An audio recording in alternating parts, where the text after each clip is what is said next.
ప్రభునందు ప్రియ స్నేహితులారా, నేటి ఉదయకాలపు వాక్య ధ్యానంలోకి ప్రేమపూర్వకమైన ఆహ్వానాన్ని అందిస్తున్నాను. ప్రార్థించుదాం. కనికరంగల ప్రభా, వాక్యం ద్వారా మాట్లాడుతూ మమ్మల్ని బలపరిచి ఆదరించమని యేసు నామంలో అడిగి వేడుకుంటున్నాం తండ్రి. ఆమెన్. ప్రియమైన వారలారా, నేటి ఉదయకాలము ఈ క్రిస్మస్ అడ్వెంట్ కాలంలో వెలుగును గురించినటువంటి ధ్యానాన్ని చేస్తున్నాం. చీకట్లో నడిచి వారికి గొప్ప వెలుగు ప్రకాశించును. ఈ మాటలు జకర్యా గారి పాటలో నుంచి వస్తున్నాయి. క్రిస్మస్ కాలంలో యేసు ప్రభుల వారి జనన సందర్భంలో బైబిల్లో 4 పాటలు పరిశుద్ధాత్మ ప్రేరణ ద్వారా విశ్వాసులకు అందించబడినాయి. దేవుని వాక్యంలో పొందుపరచబడింది.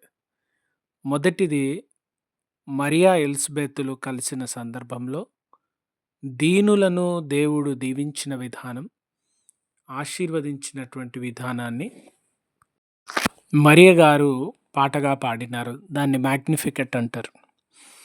రెండవది జకర్యా గారు యోహాను పుట్టినప్పుడు పరిశుద్ధాత్మతో నింపబడి తాను పాడినటువంటి పాట బెనిడిక్టస్ అంటారు.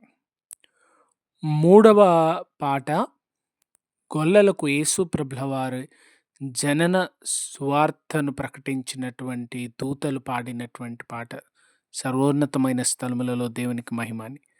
ఈ పాటని గ్లోరియా ఇన్ ఎక్సెలెన్స్ అంటారు. చివరిగా 4వది యేసు ప్రభుల వారిని 8వ దినాన యెరూషలేము దేవాలయంకు తీసుకువెళ్ళినప్పుడు సిమియోను దైవజనుడు తన చేతుల్లో బాలుడైన యేసు ప్రభుల వారిని పట్టుకొని, నాదా ఇదిగో ఇప్పుడు నెమ్మదిగా సమాధానంతో నన్ను పోనిస్తున్నావు అని విశ్వాసంతో పాడినటువంటి పాట నున్క్ డిమ్టిస్ అంటారు. ఈ 4 పాటలు క్రిస్మస్ అడ్వెంట్ కాలంలో భక్తులకు అందించబడినటువంటివి. ఈ 4 పాటలు ఎంతో ఆదరణ, ఎంతో విశ్వాసం, ఎంతో నిరీక్షణ, ఎంతో ప్రేమ, ఎంతో సమాధానాన్ని పంచేటువంటివి. అందులో నేటి ఉదయకాలం మనము జకర్యా గారి పాటలోని ఒక విషయాన్ని తలంచుతా ఉన్నాం. చీకటిలో నడుచు జనులు గొప్ప వెలుగు. జకర్యా ఎలిజబెత్ దంపతులు లోకంలో అన్నీ ఉన్నా పిల్లలు లేరనే బాధ, వేదనతో జీవించినారు.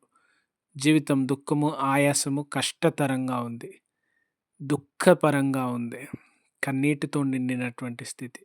కనుక అది ఎప్పుడు వెలుగు చూడలేదు, ఎప్పుడు ఆనందాన్ని చూడలేదు, ఎప్పుడు సంతోషాన్ని చూడలేదు. లేని స్థితి, బాధ కలిగిన స్థితి, దుఃఖభరితమైన స్థితిలో ఉంది. ఆనాటి సమాజంలో అనేకుల జీవితాలు కూడా అటువంటి దుఃఖం, బాధ గుండా వెళ్తూ ఉన్నాయి. ఇక్కడ ఇంకొక మాట రాయబడింది, మరణ ఛాయ గల దేశ నివాసులు, మరణపు ఛాయ వారి మీద ఉంది, మరణపు నీడ వారిని ఆవరించింది. ఈ లోకంలో దేవుని ఎరగనప్పుడు, దేవుని ప్రేమను ఎరగనప్పుడు, దేవుని రక్షణలోకి రానప్పుడు అనేక పర్యాయాలు మనము మరణము వెంబడి వెళ్ళిపోతూ ఉంటాం. ఆయాస్కరమైన మార్గంలో వెళ్తాం, నాశనపు మార్గంలో వెళ్తాం, పాపము మార్గంలో, నశించిపోయేటువంటి మార్గంలో వెళ్తాం. కానీ మార్గంలో వెళుతుండగా దాని నుంచి విడుదలనిచ్చి కాపాడినటువంటి ప్రభు యేసు ప్రభుల వారు. అందుకే వెలుగులు నింపడానికి ఎవరు దుఃఖంలో, బాధలో, ఆయాసంలో ఉన్నారో వారి జీవితాల్లో వెలుగు నింపి ఆశీర్వాదాలను నింపడానికి ప్రభు ఇష్టపడతా ఉన్నారు. చీకటిలో నడిచి వారికి సమాధానము, వెలుగునిచ్చుటకు, మనం నడవలసిన త్రోవను మనకు చూపడానికి, మనకు ఆదరణనివ్వడానికి ప్రభు ఇష్టపడుతున్నారు. ఆ కృప దేవుడు మనకు కలగజేయునుగాక. Amen. God bless you all.